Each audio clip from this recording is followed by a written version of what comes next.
Hey everybody, it's Dr. Richard Isaacson, and I'm here with my old friend, colleague, old pal. Max Lugavere. Here we go. I guess I can What introduce you. up? I've known you for a while. It's been, 12 years? A dozen years? More? I don't know. Yeah, crazy. We go way back. Time And flies. We have all yeah. these stories we could share, but this is being recorded, so we should probably just share the brain health related ones. hmm Well, yeah, I mean, I met you. I was just a fledgling health and science communicator on this investigative journey to What do you mean bring fledgling? You were on with the Al Gore network, and you knew all these you had your street cred by the time we met. that is true. Yeah, I had been on TV. I was verified on what at the time was known as Twitter.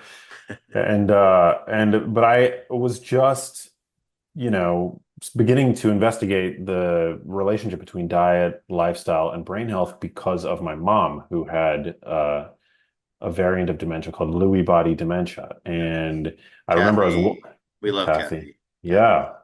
And so awesome. I was wandering the halls at Cornell, and you were giving a seminar, and I went, and it was like mind blowing to me that nobody, seemingly, at least from my vantage point, was talking about this other than you. And so I became not just a fan of yours, but a colleague, a friend. We've collaborated on, many different projects, and it's been quite the journey. Right on. Yeah, it's been quite the journey. I'll definitely say that. I can't even believe what's changed in the last dozen years. Like we used to get tomatoes thrown at both of us. We went on this like tour. Didn't we go on tour? We went to like the University of Illinois, Champaign-Urbana. We gave some lectures together, and like I guess there it was well received because they understood nutrition, and I think we spoke specifically to nutrition related folks from the school. But man, we used to get tomatoes thrown at us. I feel like now it's better. What do you think? Oh, definitely. Yeah. I mean, the tide has completely, I mean, it's done a 180 in the sense that when we were first getting started, I remember you couldn't mention Alzheimer's and prevention within the same sentence Yeah. and not being called some kind of fringe, pejorative. But now at this point, I mean, it's well accepted that you can lower your risk, you can minimize your risk, and dare I say, in a certain subset, potentially even prevent it. So it's very exciting. Yeah, 45% of cases of dementia may be preventable if that person does everything right based on the 2024 Lancet Commission. I think that number is actually higher. That was, based on data from a couple of years back, and it takes a long time to publish these things and some new data and just, I think we're not there yet, but we're making a ton of progress, so I'm excited by Yeah, it's it. probably not 100%. I mean, you have these variants, you have early onset Oh yeah. familial. It's not 100%. Yeah. So what is the proper, that's I think the research still needs to bear out. Yeah, even if it's 50 or 60%, hey, and then the rest of the 40%, even if we can't, prevent it, we can delay it even by 6 months, a year, 2 years. And if we can do that and then the blockbuster drug comes in that time, then hey, then we did it, through lifestyle change, through medical management, that kind of thing. So, okay, we could socialize all day.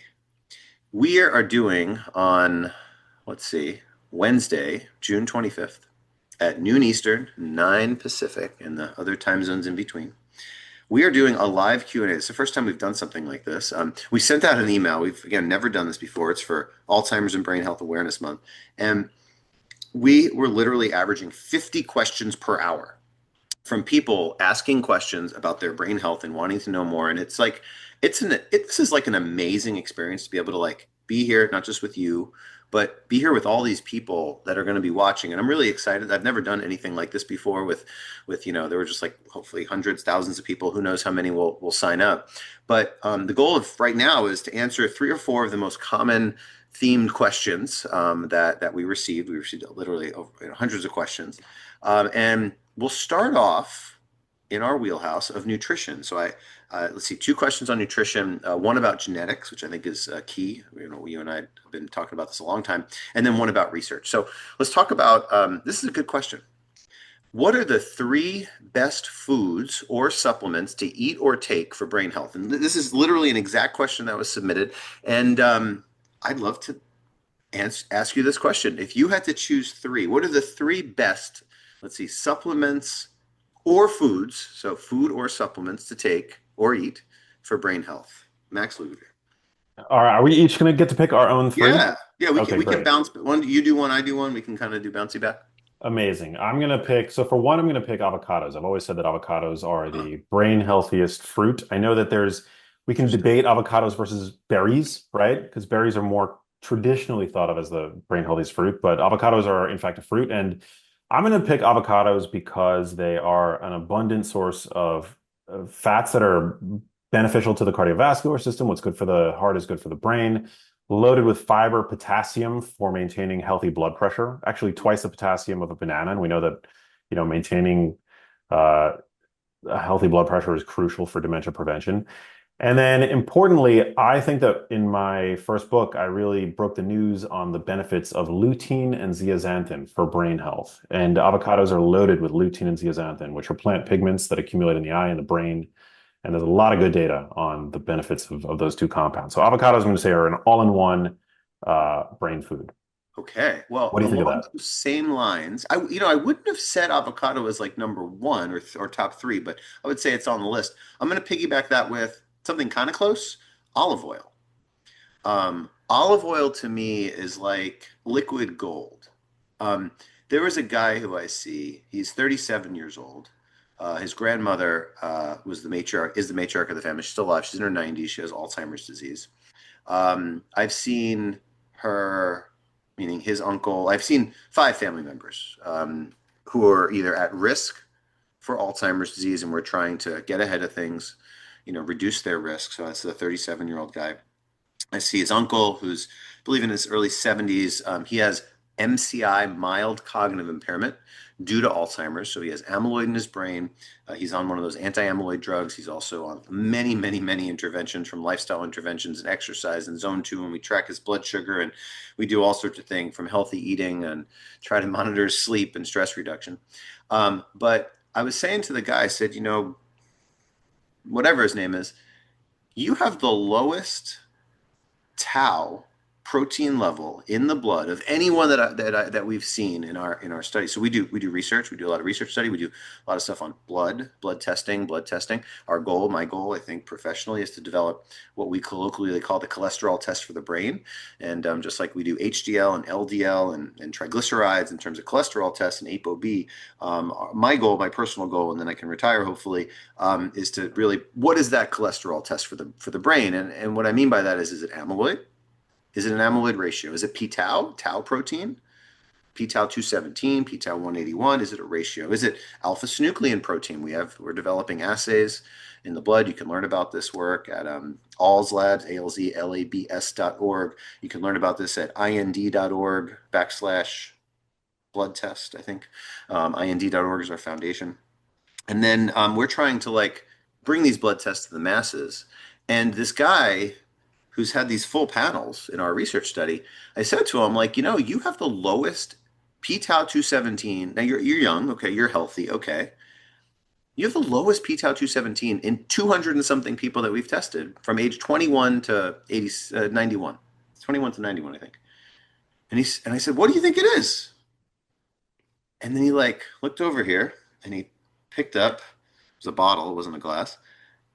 And he picked up a bottle of olive oil. It's I don't know, 6 months ago, I started drinking olive oil. You said take shots of olive oil, Dr. Isaacson, and that's what I started doing. So he takes 2 shots of olive oil. He sometimes literally drinks it right from the bottle. And I'm not 100% sure that that's what it is, but olive oil literally, a lot of research shows that olive oil actually cuts down tau protein, and tau is this bad protein that builds up in the brain of a person with Alzheimer's disease. So it's monounsaturated fats, which are healthy fats. There's good fats and bad fats. Got to know the difference. And there's a lot of overlap with avocado and olive oil, and I think I'll choose olive oil because of its anti-tau properties and its beneficial effects on cholesterol properties too. I like that. I like that. All right. So my second food, I'm going to pick an unconventional food, I suppose. I'm going to pick eggs. I think eggs are a brain food. Okay. Now, obviously, there are certain people who hyperabsorb dietary cholesterol, but for the majority of people, I think that eggs are a wonderful food. They've got a little bit of everything required to grow a healthy brain. They're the top dietary source of choline. Actually, the number one source of dietary choline would be beef liver, but very few people enjoy eating beef liver. Eggs are the second most abundant source, and 90% of adults actually today don't meet the adequate intake for choline. Yeah. And there was an observational study that found that egg consumers had about a 50% risk reduction for Alzheimer's disease. Now, I'm not going to put too much stock in that. That was a correlational study, and it was a pretty robust, you know, finding. But nonetheless, I mean, there really is very little downside unless you're a hyperabsorber of dietary cholesterol to eating eggs regularly. And so that's going to be my number two pick. Great, and that's a great pick. Protein, choline, agree. When I was in medical school, 20 plus years ago, we were taught that eggs are bad and they cause high cholesterol and have high cholesterol, don't eat eggs. Like the misinformation and the most medical students, this is like a shame, but have like 4 to 8 hours of nutrition education throughout their entire medical training. My better half has a master's degree in nutrition, wrote some books on Alzheimer's and diet and nutrition, and learned a lot on the fly because I didn't learn this in medical school. I learned this after. But yeah, eating cholesterol, dietary cholesterol is just doesn't really fit with the blood tests that you get, and I think there's a lot of confusion there. So I will agree with that one. That's a good food. I'm gonna go rogue a little bit with my next answer, and I'm gonna say fresh foods or whole foods. And I know the question was the three best foods or supplements. So I'm going to interpret that in my own way. The foods that I would recommend are not processed foods. Processed foods, like processed carbs, like packaged foods, like just so bad. It's so bad for you. Processed foods just they're just not natural.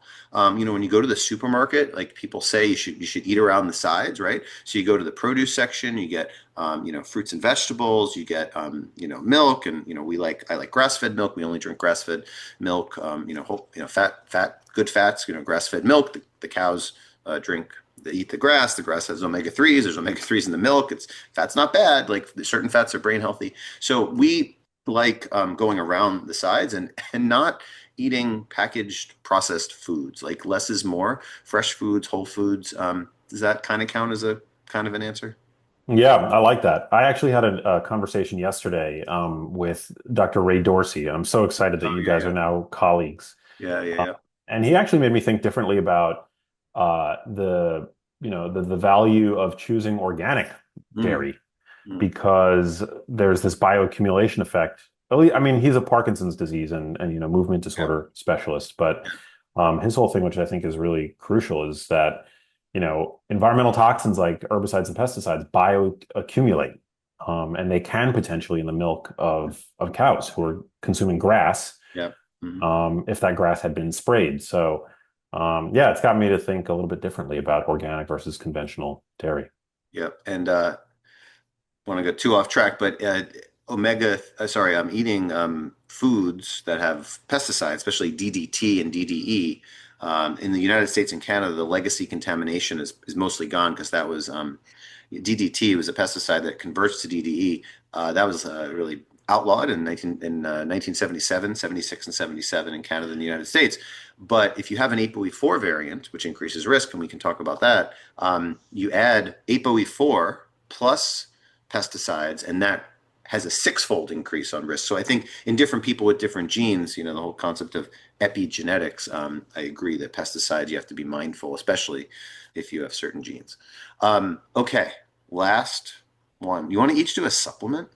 So we did food. Yeah, You know what I love? I love the fact that we did foods first because, you know, I'm pro supplement. Okay, I'm not pro supplement or anti supplement or pro vitamin, anti vitamin or pro drug or anti drug. I'm pro evidence and I'm pro individualization. But I'm also if you can get it from the food first, the nutrient, get it from the food first. And I think that kind of underscores kind of what you and I both said. But I think a lot of people want to take supplements because it's easy. Take a pill, easy pill. But if you had to choose one supplement, what would your supplement be? The best one for brain health? oh my God, what a tough question. Oh, I know. Oh man, I'm torn. I am torn, Richard. I would say the supplement that I think. Okay, so I'm going to caveat this with it that there's not yet enough information connecting the supplement I'm about to mention to Alzheimer's disease, but I'm going to mention it because there was, in fact, a pilot study just published using it in the setting of Alzheimer's disease, and that is creatine. So Huh. we need a lot more research on this. There was a pilot study, it didn't have a placebo group, very N of 20. But nonetheless, in this Mm. pilot trial, there was a signal that creatine helped to improve pretty much every cognitive marker assessed. And we know that creatine has a long safety record, a long efficacy record for supporting physical performance. And now there's a growing body of literature suggesting it might also boost brain health and mental health too. So I'm going to pick that with the caveat that more research is needed. But it's safe, it's widely available, it's cheap, and millions of people already use it for body composition goals. So there you have it. Well, I would not have guessed that from you, Max. You know, um, I have nothing against creatine. I'm not pro or con. I mean, for building muscle, I think, maybe, I don't know if it's a cosmetic thing or it's that actually, it makes the muscles more full. I don't know if it does make you stronger or not. I'm not sure. I'm not anti-creatine. It's just for me, I don't have robust evidence. And that study was, you said it, it was a little, but it's not harmful, so I would say, I was not thinking that. I thought you were, because I was going to choose, I have trouble choosing between two. And I thought you were going to say one of them and I was going to do the other one. It was going to be perfect, but all good. In a few years, we're going to come back and we're going to see if this creatine thing bore out. But I would say my supplement of choice, if I have to choose one, even though I want to choose two, is omega-3 fatty acids. And omega-3 fatty acid supplements, a lot of devil is in the details there. But if you can't eat a sufficient amount of fatty fish, especially if you have the one copy of the ApoE4 variant, which increases risk, but you can attenuate or reduce or protect against some of that risk by having sufficient amounts of omega-3, the brain healthy fats. PUFA is polyunsaturated fat, like olive oil is monounsaturated fat, and PUFA is polyunsaturated fat are omega-3 fatty acids. If you can't eat enough fatty fish like lake trout, mackerel, herring, albacore tuna, wild salmon, sardines, and you got to balance with that, not eating too much fish with the mercury and all these sorts of things. Omega-3 fatty acids, to me, I think I would say, are my number one, especially in, or really specifically in people with one or more copies of the ApoE4 variant. 25% of the population has this gene. About 50 to 60% at least of the people that I see have the gene because it's overrepresented in the people that come see me.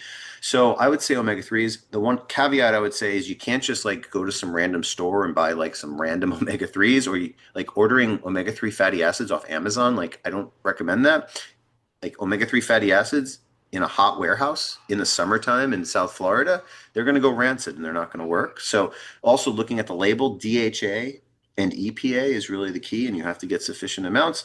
And I have nothing to disclose, nothing to, no commercial, whatever affiliations with any brands. But I order it from the same brand, reputable, always use the same one, recommend it to my patients, and I've been taking it for years. And I like omega-3 fatty acids. I kind of knew that you were going to say that, and so that I wanted to leave that for you. Yeah. Max, thank you. I appreciate that. Okay, well, Max, that was awesome. Next question. Love it. And so I think for the next couple of questions, we're going really long on time. So let's try to be super quick. And then for me, someone asked me, we want to know what the other supplement is. So for me, B complex vitamins in the setting of a person that has high or elevated homocysteine, which is a amino acid, the protein in the blood. So B complex vitamins does not, I would say prevent Alzheimer's or whatever, just randomly in random people. But if a person has elevated homocysteine in the blood, then they can slow shrinkage of the brain and basically maybe boost memory a little bit using a specific combination of B complex vitamins. Dr. David Smith, who, Helga Refsum, who you and I know and met, over a decade ago or more, 12 years ago, did some amazing work with the Vitacog studies. So B12, folic acid, and a tiny little bit, 20 milligrams of a B6, not too much of that, can have beneficial brain effects in those people with elevated blood levels of homocysteine, but not everyone, which is why supplements should be personalized, individualized, and, as they say, talk to your doctor. This is not medical advice. No. Okay, next question.